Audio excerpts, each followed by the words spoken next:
Di sini pentingnya tauhid. Orang dilatih berpikir al-khalqul awal. Afa'ayina bil khalqil awal. Kalau dalam bahasa Yasin disebut kul yuhihal ladzi ansha'aha awwala marrah. Jadi agama itu orang dilatih membayangkan pertama hubungan kita dengan Allah. Misalnya manusia pertama itu siapa? Adam. Adam bisa berpikir, bisa berlogika, bisa jalan-jalan, bisa macam-macam. Tapi andaikan Anda jadi Nabi Adam, mesti melihat kekuasaannya Allah itu begitu nyata. Karena saya materinya dari tanah, ternyata saya bisa berpikir. Betapa kudrohnya Allah, kekuasaan Allah, tanah yang benda mati bisa berpikir. Sekarang jadi saya. Sehingga ketemu, kira-kira Nabi Adam kalau ketemu tanah itu ya, kalau mau maksiat, wah ini tanah ini pasti komplain. Nah di sini pentingnya beragama. Sehingga ketika Rasulullah ngendikan, jika kamu memperbanyak sholat, maka tanah-tanah ini bersaksi terhadap sholat kamu. Jika kamu maksiat, juga tanah-tanah ini menjadi saksi pemberat. Itu kamu tidak jagal sama sekali, karena manusia pertama yang bernama Adam yang bisa berpikir itu materinya dari tanah. Jika kita tidak janggal ketika tanah disetatuskan bisa bersaksi. Tapi setelah kamu berpikir tanah itu bisa dicangkul, bisa dijadikan berhala, dijadikan kendi, dijadikan macam, seakan-akan tanah itu ya benda yang tidak penting. Tapi Nabi itu beda dengan kalian. Nabi tahu betul tanah ini makhluk Allah yang bisa berpikir. Sehingga Nabi ya ketikan, kalau kamu sholat sunat atau beribadah sebaiknya jangan di tempat yang sama, biar yang menyaksikan kamu sholat itu banyak. Kita mungkin kan masa bumi bisa bersaksi, tapi andaikan Anda Nabi Adam itu tidak akan janggal seperti itu, karena dia tahu materinya dari tanah dan ternyata jadi mata yang bisa melihat, jadi telinga yang bisa mendengar. Makanya Allah selalu mengingatkan, ingatlah al-khalqil awal, afayina bil khalqil awal. Karena khalqil awal ini yang menjadikan apa? Fitrah beragama yang baik. Sehingga ketika orang Yahudi bilang nggak mungkin Nabi Isa itu nggak anak zina, wong ibu kok tanpa bapak, anak kok hanya ada ibu tanpa bapak. Allah cara menjawab, inna masalah Isa indawohi kamasali Adam. Jika kamu protes ada Isa karena tanpa bapak, ya protes dengan Nabi Adam, tanpa ibu tanpa bapak. Nah, ini diingatkan al-khalqil awal. Makanya Yasin bilang kul yuhihal ladzi ansha'aha awwala marrah. Awal marrah itu kamu harus berpikir ketika hubungan kamu sendiri dengan Allah zaman sebelum ada semua. Jadi misalnya alam raya ini, bumi sebesar ini, masa suatu saat terus hilang, hancur, nggak berbekas. Ingat saja, bumi ini mulai dulu ya nggak ada. Diadakan oleh kekuatan besar yang super ada, yaitu Allah Subhanahu wa Ta'ala. Nah di sini kenapa faham-faham ateis itu hilang di dunia. Meskipun ada itu karena saking mungkin kurang peradaban. Makanya guru-guru kita mulai zaman Nabi Adam sampai sekarang itu cara berpikir sederhana. Bumi ini kadung ada. Di mana-mana sesuatu yang ada pasti disebabkan yang lebih ada. Kan nggak mungkin bumi yang ada kemudian penciptanya itu udah ada. Itu kan ngajak goblok bareng gitu kira-kira gitu. Mosok sesuatu yang ada disebabkan oleh sesuatu yang tiada. Maka guru-guru kita ngajari pertama sifat Allah itu wujud. Karena ini wujud super atau kausa prima, terus kiai bilang wajibil wujud. Wajibil wujud terjemahan bawahnya ya wujud super. Karena wujudnya Allah itu yang mempengaruhi ya semua alam raya ini, dia harus di depan. Masa yang menciptakan di belakang. Makanya terus disifati qadim. Qadim itu harus lebih dulu atau awal. Nah, makanya ketika Fir'aun ngaku Tuhan itu cara membatalkan Nabi Musa itu sederhana. Kalau kamu Tuhan berarti bapak kamu nggak ada Tuhan karena Tuhannya terlambat datang. Itu langsung oh iya ya, kalau ya kan berarti bapaknya dia tanpa Tuhan, kan Tuhannya baru kemarin, hartanya baru diurus, hartanya baru diurus itu Tuhannya ini. Makanya Fir'aun itu akhirnya Nabi Musa punya pengaruh besar di kalangan punggawa Fir'aun. Karena ketika debat terbuka itu punggawanya dengar.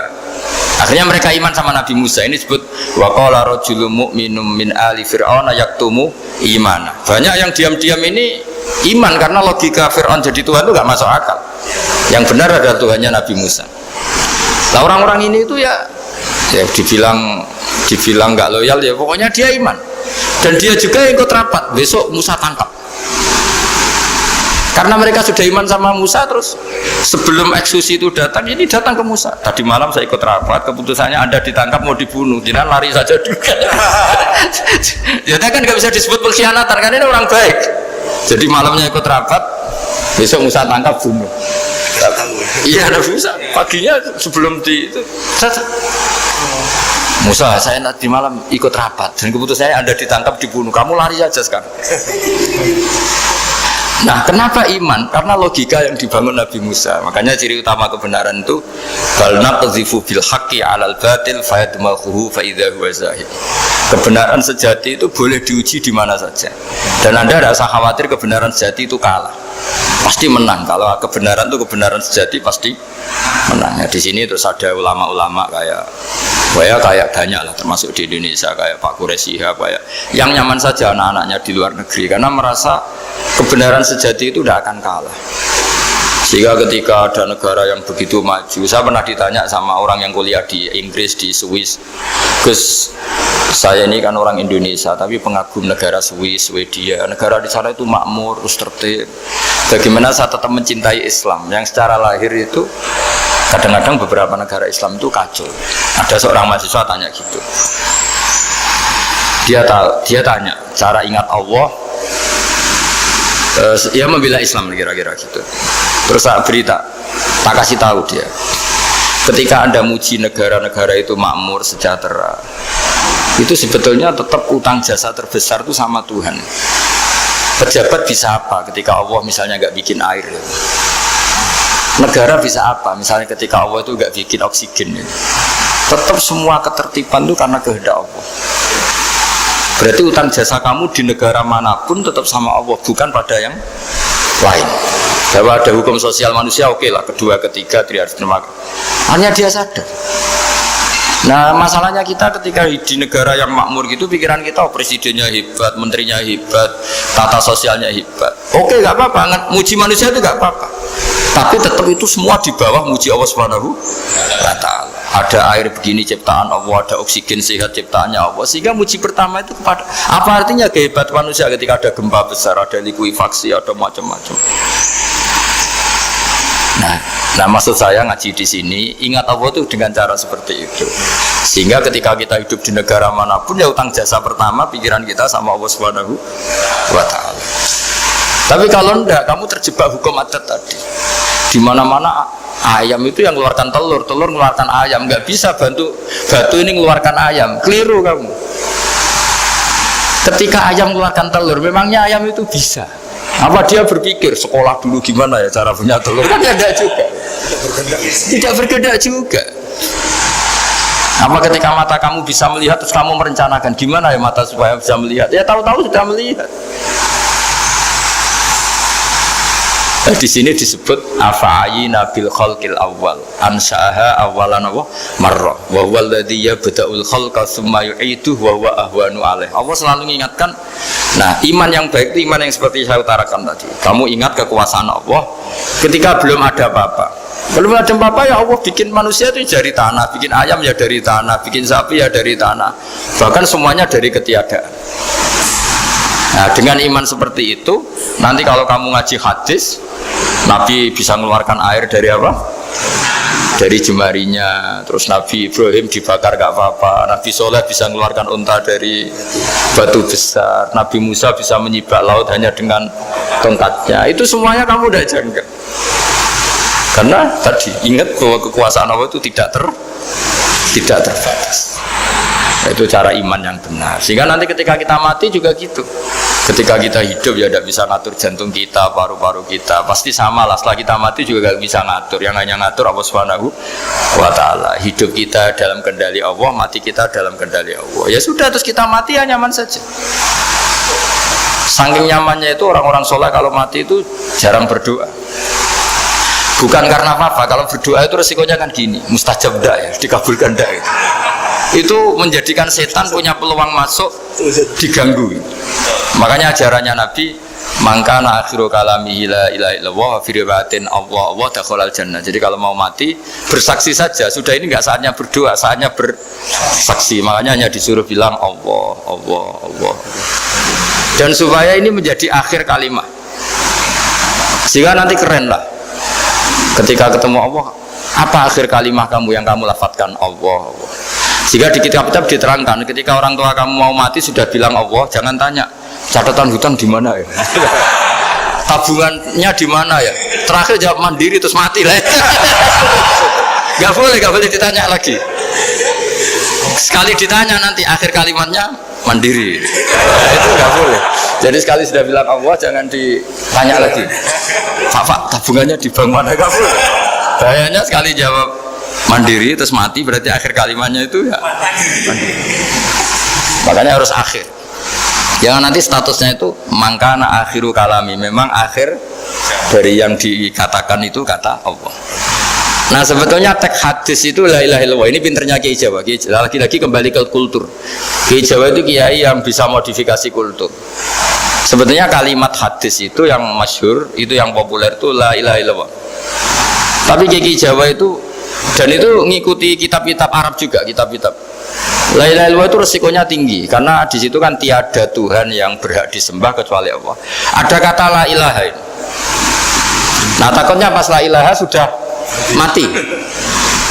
Nah karena itu ada resiko la ilaha gak khatam, berarti tiada Tuhan. Nah, sehingga karena ini dianggap riskan, ya terus Kiai Jawa ngajari sudah lah, gak usah kepanjangan ya sudah Allah. Jadi itu sudah agak-agak rekayasa lah, agak-agak istihad itu. Maksudnya istihad itu sebenarnya teks panduannya itu la ilaha illallah. Teks panduannya. Tapi kiai-kiai itu tentu yang paling tahu tentang kehendak Nabi karena nekuni ilmu itu lama sekali. Kita ngikuti cara-cara ditentukan para kiai. Karena tadi la ilaha illallah itu kan ada kalimat yang tadi ya tiada Tuhan kan. Nah kata tiada Tuhan ini yang dianggap riskan kalau nggak khatam. Daripada potensi itu terus kiai-kiai ya agak-agak improvisasi lah itu memang ya sudahlah Allah. Nah supaya itu menjadi akhir kalimah ya saya ulang lagi menjadi apa? Akhir kalimah. Setelah itu kata kitab-kitab jangan tanya hal lain. Ya sekali ditanya nanti dia akan melafatkan hal lain itu. Ya tadi misalnya tabungannya di mana gitu kan. Bisa jawab sini. Nah, yang ribet kalau wong kuno itu neng laci, neng sorogan, berarti kalimat terakhirnya ya laci sorogan itu. Nah, sehingga terus itu pinternya guru-guru kita. Jadi saya ulang lagi ini yang terakhir saya pesen, latihlah iman seperti imannya para ulama, para aulia, syukur-syukur yang dekati imannya para nabi. Itu cara berpikir itu al-khalqul awal. Afa'ayina bil khalqil awal. Qul yuhyihal ladzi ansaha. Nah, yang terakhir saya pernah ditanya, ya agak gojekan, agak guyon, tapi saya ditanya, saya itu nggak bisa melihat, Gus. Aneh orang Afrika itu, kan misalnya ada Miss Afrika itu, di sana itu orang paling cantik, malah kadang itu ada kriminal gitu, karena orang Afrika merkosa Miss Afrika. Itu kata orang Indonesia, Gus, dikayakno aku radoyan gitu. Itu kan, itu, lah ini kan secara syariat. Mungkin lelaki itu punya rasa dengan perempuan itu ya kalau berpakaian serono atau gimana secara teori. Tapi sebetulnya oke itu benar. Tapi sebetulnya ada ansaha awala bar. Orang Indonesia itu didesain gak suka orang Afrika. Orang Afrika ya didesain gak suka orang Indonesia. Sehingga orang-orang Afrika kalau melihat orang Indonesia yang paling cantik mungkin ya iskal. Wong cempeh kayak gampang gitu kok cantik. Mungkin perasaannya cowok-cowok Afrika ya gitu. Itu cantiknya di mana? Orang Indonesia kebalik kan, kalau cowok-cowok Indonesia ngelihat Miss Afrika cantiknya itu nanti gitu. Kok sampai ada pemerkosaan tuh apa itu? Nah itu menunjukkan Allah yang Maha Kuasa. Allah tuh mendesain gennya orang sana. Beda dengan kita.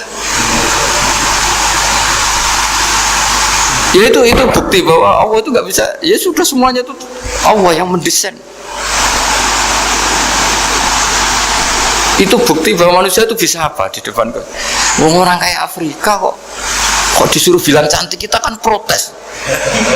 Cantiknya di mana? Mungkin orang sana juga protes ke kita. Orang Jawa cempeh itu kok cantiknya dia. Itu orang-orang Indonesia kalau melihat bule cantik itu kan temukan janggal. Orang-orang Jogja, bule wayune nanti gitu. kulitnya gitu kan, sama mereka juga bilang kita mungkinnya seperti itu. Itu namanya didesain ansyaha awal apa? Mar, sudah memang desainnya seperti itu. Nah di sini supaya kita ingat. Nah, ingat bahwa hati juga gitu. Ketika kita cinta istri itu janggal betul kalau terjadi konflik. Tapi kalau sedang konflik itu janggal betul terjadi perdamaian. Nah, lagi mau ngangkel itu ya problem betul. Nah ini di sini pentingnya iman. Orang terus disuruh berdoa ya muqallibal qulub tsabbit qalbi ala dini, karena kita tidak tahu cara berpikir. Ada perempuan cantik sering merengut, pecintanya ya banyak, dianggap pemikir serius. Tapi kalau baru gedeng namanya ya merengut, bukan pemikir. Orang senyum itu kita seneng gitu. Tapi kalau baru gak seneng, murahan guya-guyu. Itu jadi manusia itu unik, hanya sama tapi cara nganalisis beda. Tinggal sedang seneng apa enggak. Lucu kan, ada orang anteng di rumah itu kalau lagi seneng ya, oh itu anteng nggak banyak ngeluyur. Tapi baru gak seneng, seneng ngomong ya mau nganggur. Nah, itu kita tidak pernah tahu, kita simpulkan apa itu tidak pernah. Makanya wisata, pernah ada orang wisata datang ke sini tak nasihatin. Orang wisata itu kan seneng di kampung-kampung yang terbelakang gitu, melihat orang manusia pohon, melihat apa. Terus saya bilang, itu kan kasihan kan, masa manusia jadi objek. Bahkan bayangannya ya kalau mereka jadi modern jadi gak menarik kan. Padahal kita yang orang pendidikan kan inginnya mereka terentas lah dari kultur itu. Ya itu kan gak sambung kan. Yang satu bilang unik, masyarakatnya masih unik, masih naik-naik pohon. Tapi bagi orang pendidikan kan tersiksa kan, ini bangsa kita, warga kita kok masih seperti itu. Makanya orang wisata itu nasihati, kamu ke sana itu niat melihat apa niat mengentas? Kalau niat mengentas, tak jamin ada pahala kan. Enggak Gus, mau niat mengentas katanya. Niatnya baru sekarang apa mulai dulu-dulu? Ya, baru sekarang. Ya ini cerita dari manusia itu semudah itu, Pak. Nah, setelah kamu ngaji ini, kamu tidak akan janggal terhadap kenapa Nabi itu begitu santai. Ketika tadi makanan misalnya satu wadah itu cukup untuk orang 300. Sampai Jabir yang undang Nabi kan hanya kambing kecil, cukup orang 6. Ternyata Nabi ngajak orang 300 lebih. Tapi Nabi bilang ya sudah semuanya makan cukup. Kata-kata Nabi kan, zaman dulu belum ada beras, belum ada Allah itu bisa kok mengenyangkan malaikat tanpa makan gitu. Susahnya apa mengenyangkan manusianya dengan nasi sedikit itu ya Nabi ya santai aja, semuanya kenyang santai. Ya ini itu iman-iman yang sudah benar-benar awal amarah, sudah Allah tidak harus terdikte oleh nasi. Kalau nasi sedikit harus cukup orang sedikit, kalau banyak harus orang banyak. Allah tidak perlu kena aturan itu semua, tidak perlu. Saya ini Tuhan kata kok kamu atur itu gimana, tidak bisa. Ya Pak, kalau hanya ngaji ini insya Allah Anda setelah baca mukjizat, keramat itu tidak istiqar. Ya saya kira demikian. Assalamualaikum warahmatullahi wabarakatuh. Waalaikumsalam warahmatullahi wabarakatuh. Terima kasih.